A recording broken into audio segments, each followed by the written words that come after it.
पुण्यात्मा परमात्मा ने आकर ये ज्ञान दिया कि सबसे पहले आपका गुरु हो, गुरु भी पूरा हो। ये गुरु नकली गुरुओं ने सारा काम बिगाड़ रखा है। तो सूक्ष्म वेद में कहा कि गुरुआं गाम बिगाड़े, संतो गुरुओं गाम बिगाड़े, ऐसे कर्म जीव कला दिए, ईब जड़े नहीं जाड़े। ऐसे कर्मों से ये लिप्त कर दिए, अब इतना ज्ञान देने से भी वो उनसे हटने को तैयार नहीं, क्योंकि घना पुराना रंग हो गया। तो पुण्यात्माओं, परमात्मा जब यहाँ आए, छोटी से 5 वर्ष की आयु में ही वे अपना इस यथार्थ ज्ञान का प्रचार करने लग गए थे। उनके ज्ञान के सामने बड़े बड़े ऋषि, महर्षि, मंडलेश्वर सभी परास्त हो गए थे। लेकिन इस मन की ऐसी वृत्ति है, सच्चाई का ज्ञान हो जाता है, फिर भी वहां से हिलने को तैयार नहीं। एक बार ये दास नगर नगर में, शहरों में सत्संग करने लगे थे। भक्तों ने सब मिलकर के एक सखी मनाई थी। सन 2003 में हमारा एक एपिसोड तैयार किया गया था परिभाषा प्रभु की, और उस आस्था चैनल के ऊपर उसको चलाया गया था। वो 6 महीने चला था। ये सभी संत और पंथ बौखला गए। इन्होंने उस आस्था चैनल के मालिक को इतना दबाव दे दिया कि इस प्रोग्राम को बंद कर दे, नहीं तो हम अपने सभी प्रोग्राम वापस ले लेंगे। ये तो अंडरस्टूड है, ये जहां ये चलेगा उनका तो चल ही नहीं सकता। कोई सुना है कोई नहीं उनने। तो उसने मजबूर होकर के हमारा प्रोग्राम बंद कर दिया। समस्या आई भी, परमात्मा का संदेश उसके बच्चों तक जाना था, निकाल के दूता ने टांग अड़ा दी। फिर नगर नगर में स्कीम बनाई, नगर नगर में जाकर प्रचार करें, पुस्तक बांटें और सीडी बना कर दें। ये कार्यक्रम शुरू किया तो उसमें भी विरोध पैदा कर दिया। नगर नगर में फिर झगड़ा करने के लिए आने लग गए। तो जब ये दास ये ज्ञान सुना रहा था, एक बहन आई एक नगर में, एक शहर में, और उस शहर में लोकल जो चैनल होते थे, लोकल जो जैसे केबल सिस्टम होता है, उस पर हम 15-20 दिन पहले सीडी चलवा देते थे उसको दे करके, ताकि शहर शहर के लोग ये परिचित हो जाएं कि हम क्या बताना चाहते हैं। तो उस बहन ने बताया कि मैं टीवी देख रही थी, जल्दी जल्दी चैनल बदल रही थी, संतों के सत्संग सुनने का मुझे बहुत शौक था। किसी का भी सत्संग सुनती थी, 5-4 मिनट के बाद सोचती थी दूसरे के वचन सुनती हूं, इसमें आनंद नहीं आया। तो ऐसे करते करते आपका ये प्रोग्राम मैंने देखा। एक बार शुरू हुआ तो 1 घंटे की सीडी थी। वो कहने लगी 1 घंटे तक मैं कभी देखूं, कभी मुझे गुस्सा आवे कि ये ब्रह्मा विष्णु महेश के बारे में क्या बोल रहा है, और जब प्रमाण दिखाए जा, क्योंकि मैं उनको पढ़ा करती थी, मुझे याद भी था और मेरे पास वो रखे भी थे। ऐसे करते करते वो सारा कुछ 15-20 दिन तक कंटिन्यूस वो प्रोग्राम देखा उसने। अब वो कहने लगी, जी ये सारा पता लग गया कि जो साधना मैं कर रही हूं ये यूजलेस है, लेकिन इन भगवानों में इतनी आस्था होगी, अब भी इनको त्यागने को दिल नहीं करता। बता, ऐसे रंग गए हम इस रंग में, ये पता लग गया कि इन भक्ति से कोई लाभ नहीं, और आजीवन कर ली, इसलिए उसमें ऐसे रंगे गए। तो आज इस दास के सामने इतनी प्रॉब्लम आई है, लेकिन परमात्मा ने दया करी, अपने बच्चों को शिक्षित कर रखा है। परमात्मा का कोई भी कार्य त्रुटि युक्त नहीं होता। परमेश्वर ने 600 वर्ष पहले अपनी प्यारी आत्मा धर्मदास जी से कह दिया था, क्योंकि धर्मदास बहुत दुखी हुआ। धर्मदास जी हिंदू धर्म में जन्मे थे, वैश्य कुल में जन्म था, बाणिया के घर में, बहुत बड़ा धनी परिवार था उसका। लेकिन भगवान की आस्था करी थी, श्री राम कृष्ण और शंकर भगवान की पूजा करता हुआ मथुरा के अंदर पहुंच गया। मथुरा के अंदर पहुंच गया अपने हिंदू गुरु जी के द्वारा दिए गए मार्गदर्शन आधार पर। उनके रूपदास नाम के गुरुजी थे। रूपदास जी ने उनको ये पढ़ाई पढ़ा रखी थी, रामकृष्ण के का जाप जपया कर, शंकर भगवान की पूजा पैरेलल करया करे। विष्णु जी इष्ट रूप में पूजने को बताया था, क्योंकि वो वैष्णु संत थे। अब जब परमात्मा वहां पहुंचे मथुरा के अंदर, धर्मदास जी एक तालाब में स्नान करके, जिसको मथुरा का तीर्थ बताते हैं, कि श्री कृष्ण जी यहाँ नहाया करते थे, यहाँ खेला करते थे, उसमें स्नान करके वो बाहर निकला और लोटे में एक जल भर के साथ में रखा हुआ, कुछ स्थान गाय के गोबर और मिट्टी मिला करके मड प्लास्टर किया, कुछ लिपाई करी, और फिर उसके ऊपर अपने ठाकुर जी को मूर्ति को, भगवान विष्णु की मूर्ति को रखकर एक थाली में उसको नवाया, कपड़े बदले, फिर उनकी आरती उतारी, जैसा भी वो क्रिया करते हैं कर्मकांड के अंदर। वो ऐसी अपनी नित्य नियम कर रहा था।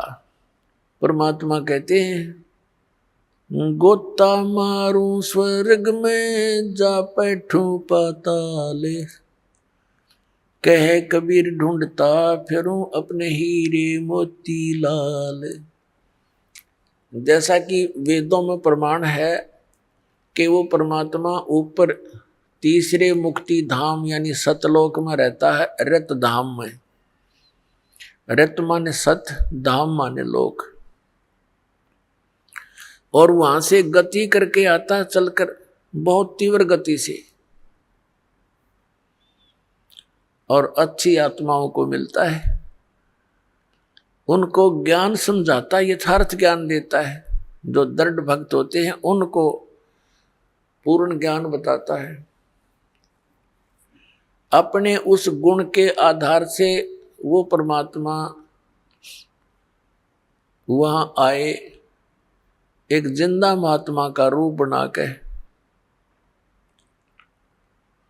धर्मदास जी के पास थोड़ी सी दूरी पर बैठ गए।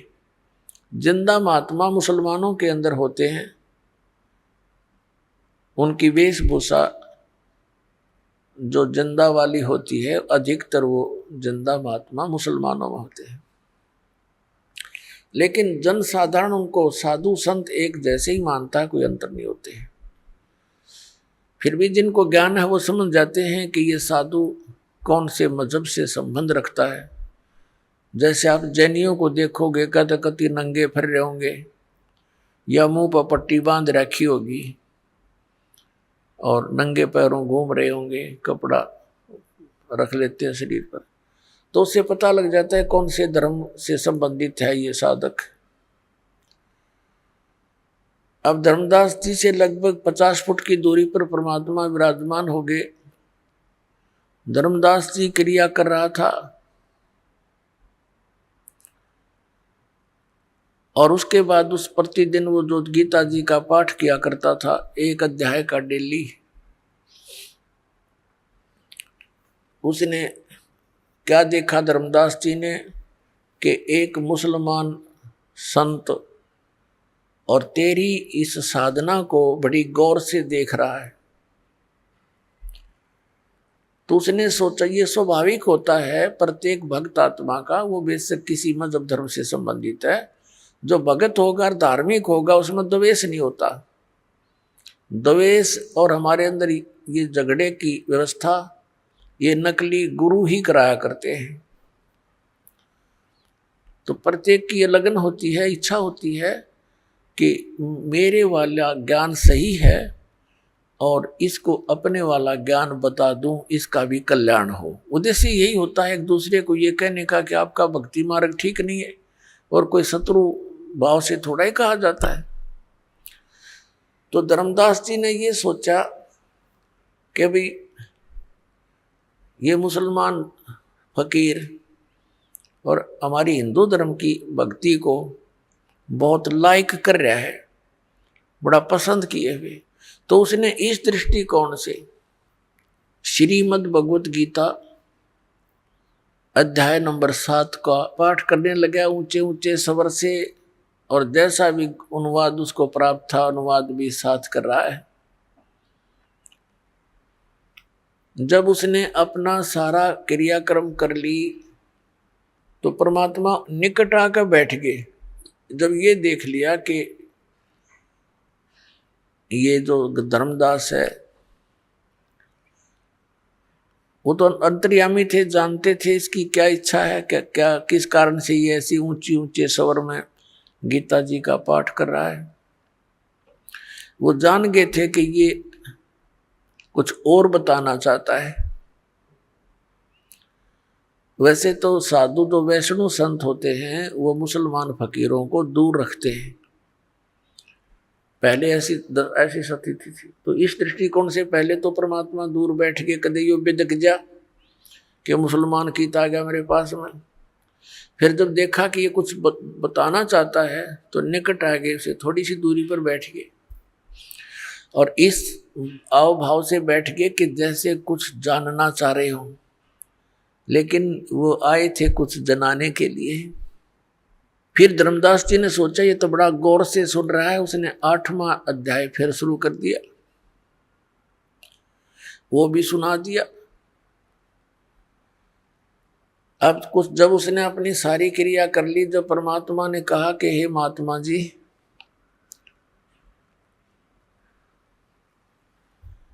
अपने आत्माओं आप जरा सा विचार करियो, इस परमात्मा हमारे अपने पिता की तरफ देखो ध्यान से, वो हमारे लिए कितना भटक रहा है। परमात्मा कहते हैं कबीर जी, मैं रोवत हूँ सृष्टि को और सृष्टि रोवे मोहे, और कह कबीर हमारे वियोग को ये समझ ना सकता कोई। मैं तो इन बच्चों को रो रहा हूं कि तुम गलत स्थान पर फंसे हो, यहाँ तुम्हारा कुछ भी नहीं है, तुम्हें मूर्ख बना रखा है ये बेटा या बेटी या कार या कोठी, आजीवन इसमें लगे रहते हो और 1 मिनट में मृत्यु कर देता है, फिर गधा बनाकर छोड़ देता है। वह कोठी रो बेटी रो कार तुम्हारी कैसे होगी। इतना ही काम करो जितना टाइम पास करने के लिए, और तुम क्या कर रहे हो, साधना गलत करा रहा तुम्हारे से, फिर पशु पक्षी बनाता है। और हम काल ने ऐसे मिसगाइड कर दिए, हमारे तक पहुंचना भी परमात्मा को कठिन हो रहा है।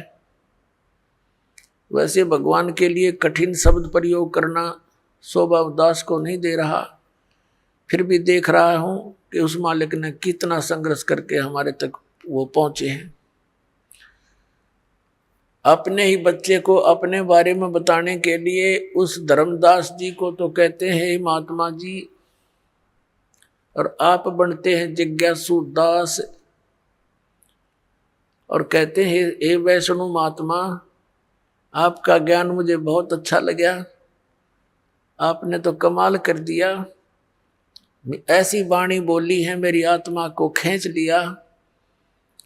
हे महात्मा जी, कुछ ऐसी विधि और बताओ जिससे मेरा कल्याण हो।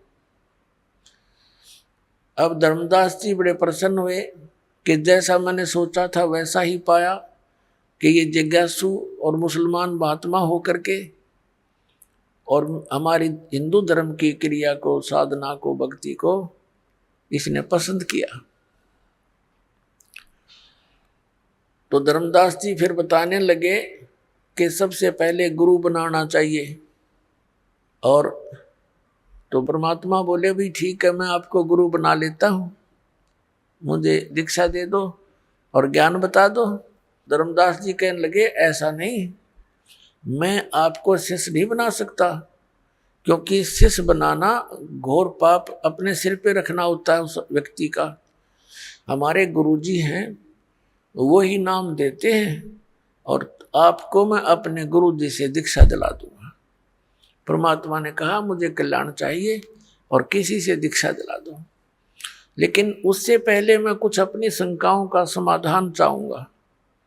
जब मेरी शंकाओं का समाधान हो जाएगा तो मैं आपके साथ आपके गुरु जी के पास चलकर और दीक्षित हो जाऊंगा।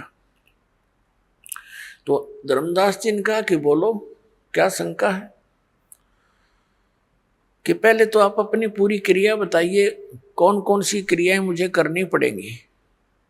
अब धर्मदास जी बुद्धिमान थे और परमात्मा के ज्ञान से बहुत कुछ परिचित भी थे, नियमों से परिचित थे, ज्ञान से तो नहीं परिचित थे।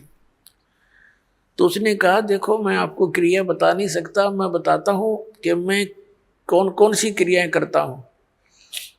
एकादशी का व्रत रखते हैं हम, और रामकृष्ण और सीताराम, राधे श्याम, शंकर भगवान, ये हम गुरु जी ने हमें नाम दे रखा है, वो जाप करते हैं। और तीर्थों का भ्रमण करते हैं, तीर्थ स्नान करते हैं और हम व्रत रखते हैं। तो ऐसी क्रिया करने से हम स्वर्ग में चले जाएंगे, हमारे गुरुजी ने ऐसा बता रखे। तब परमात्मा ने कहा कि आपके इष्ट देव कौन हैं? कि विष्णु भगवान, श्री विष्णु भगवान नारायण। और श्रीमद् भगवत गीता का ज्ञान किसने बोला, जैसा कि आप पढ़ रहे थे? धर्मदास जी ने कहा कि श्री कृष्ण जी ने बोला, जो विष्णु अर्थात भगवान नारायण के अवतार हैं और यही सर्वशक्तिमान हैं, अखिल ब्रह्मांड के स्वामी हैं, नायक हैं, यही परम ब्रह्म है।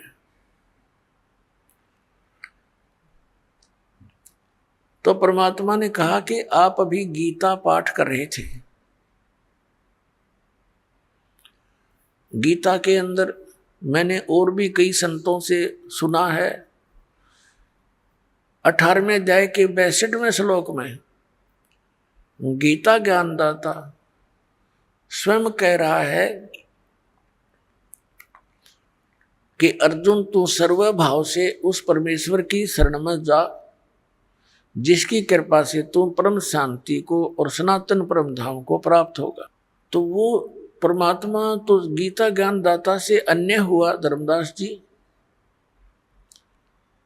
अब धर्मदास जी को जैसा भी पाठ पढ़ा रखा था इन नकली गुरुओं, धर्म गुरुओं ने, तो वो कहता, नहीं जी, नहीं जी, कृष्ण जी अपने बारे में कह रहे हैं, अपने बारे में कह रहे हैं। परमेश्वर ने कहा कि श्री कृष्ण जी विष्णु अवतार हैं। कहा, बिल्कुल वही विष्णु जी ही श्री कृष्ण रूप में देवकी जी के गर्भ से जन्मे थे। ठीक। और गीता जी का ज्ञान श्री कृष्ण ने दिया। कहा जी, और श्री कृष्ण जी का जन्म होता है जैसे विष्णु जी का जन्म मृत्यु होता है कि नहीं? कहने लगे, नहीं, ये तो अजरो अमर है, सर्वेश्वर महेश्वर। तो तो शाश्वत स्थान किसे कहते हैं? धर्मदास जी ने कहा कि शाश्वत का अर्थ है जिसका एंड कभी ना हो, सदा रहने वाला। और आप श्री विष्णु जी को अमर बताते हो। गीता जी का ज्ञान भी श्री विष्णु जी अर्थात श्री कृष्ण जी ने दिया बताते हो, बिल्कुल सत्य है।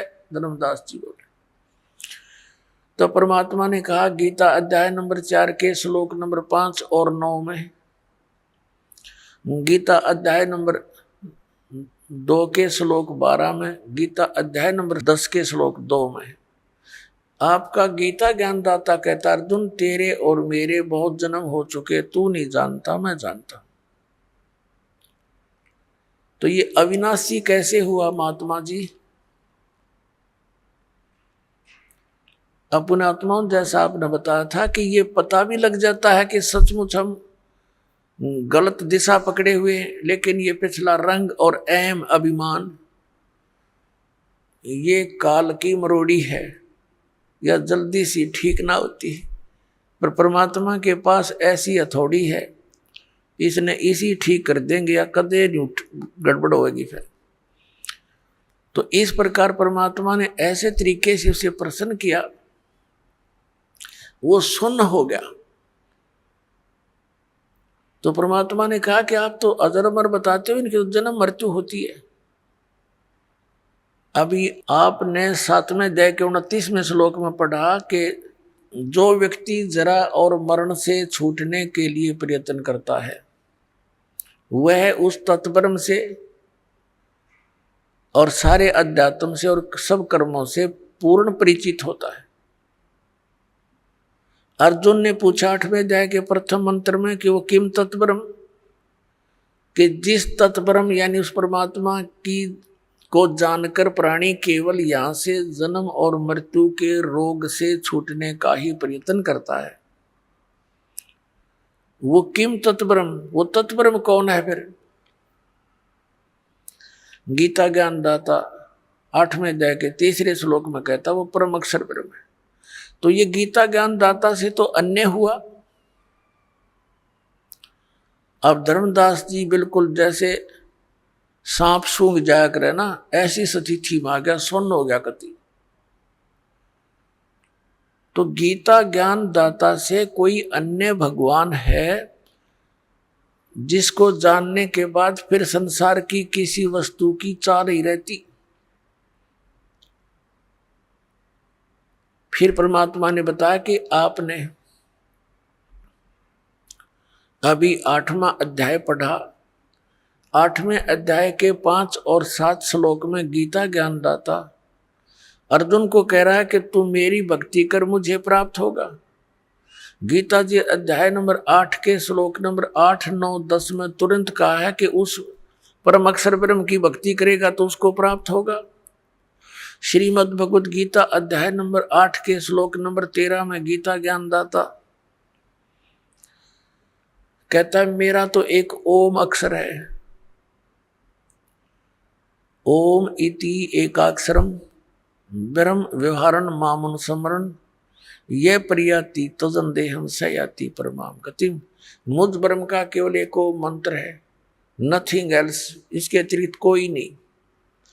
और जो अंतिम श्वास तक इसका सेवन करता हुआ शरीर त्याग कर जाता है वो उस परम गति को प्राप्त होता है।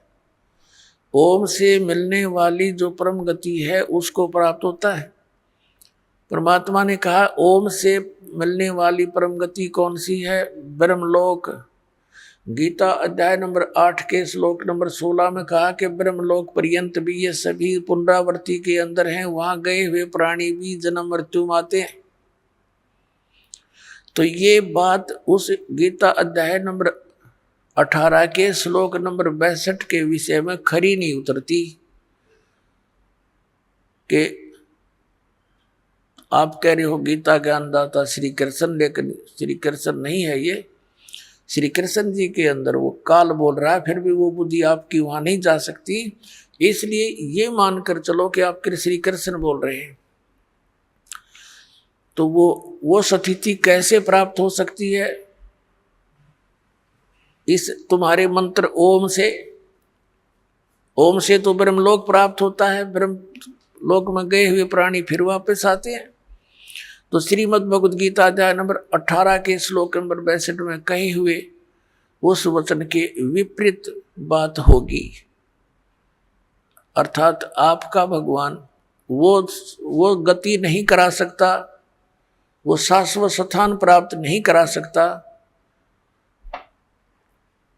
शाश्वत माने जैसे गीता जी अध्याय नंबर 15 के श्लोक नंबर 1 से 4 में चौथे में स्पष्ट किया है कि तत्वदर्शी संत से तत्व ज्ञान प्राप्ति के उपरांत परमेश्वर के उस परम पद की खोज करनी चाहिए जहां जाने के बाद साधक कभी लौटकर संसार में नहीं आते, और जिस परमेश्वर ने सब ब्रह्मांडों की रचना की है केवल उसी की भक्ति करो, गीता ज्ञानदाता कह रहा है। और आपके भगवान का ओम नाम के जाप से ब्रह्मलोक प्राप्ति, ब्रह्मलोक में गए हुए प्राणी फिर पुनर्वर्ती में आते हैं, जन्म मृत्यु होता है। 8वें अध्याय के 8, 9, 10 में गीता ज्ञानदाता कहता है उस परम अक्षर ब्रह्म की शरण में जा, उसकी भक्ति करेगा तो उसको प्राप्त होगा। और उस परमात्मा परम अक्षर ब्रह्म के मंत्र का गीता अध्याय नंबर 17 के श्लोक नंबर 23 में कहा कि ओम तत्सत इति निर्देश ब्रह्मण त्रिविद समर्थ, उस सच्चिदानंद घन ब्रह्म का यानी परम अक्षर ब्रह्म के मंत्र को पाने का ओम तत्सत इस 3 मंत्र की मजदूरी है। अपने आत्माओं, ये जो नाम आपको दिए गए हैं, जैसे इस काल के दूतों से विशेषकर राधा स्वामी पंथ, जय गुरुदेव पंथ, धन धन सतगुरु सच्चा सौदा पंथ, सिरसा वाले, इन्होंने क्या ज्ञान दे रखा कि हमने केवल परमात्मा, हमने सतपुरुष की भक्ति करनी है।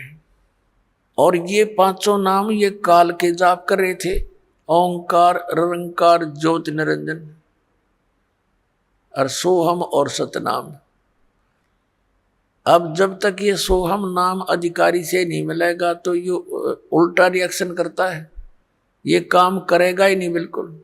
और बाकी ये सारे सतनाम कोई जाप नहीं होता, सतनाम सच्चे नाम की तरफ संकेत है जो 2 अक्षर का है। अपनात्मा, ये विशेषकर धन धन सतगुरु सच्चा सौदा सिरसा वालों ने इस बात के डर से कि आम व्यक्ति ये करने लगा कि नाम तो ये तुम जाप कर रहे हो ज्योति निरंजन काल के, सतलोक कैसे जाएंगे, तो उन्होंने नाम बदल दिए। घर की बहिर काका लखनिया नाम बदल लिए और अकाल मूर्त शब्द स्वरूपी राम सतपुरुष कर गया। अब ये कहीं प्रमाण है इन मंत्रों का किसी महापुरुष ने जाप किया और वो पार हुए हो? फिर ये क्या एक अज्ञान थ्योरी बनाते हैं कि संत कोई भी नाम दे दे उसी से पार हो जाएगा, घर का राज बना रखा है। अरे आम का पौधा बोना है, आम का बीज गुठली लेनी पड़ेगी, वो ही बोनी पड़ेगी। अगर बबूल के बीज बो करके ये मानने कि हम कोई बीज बोलो आम हिल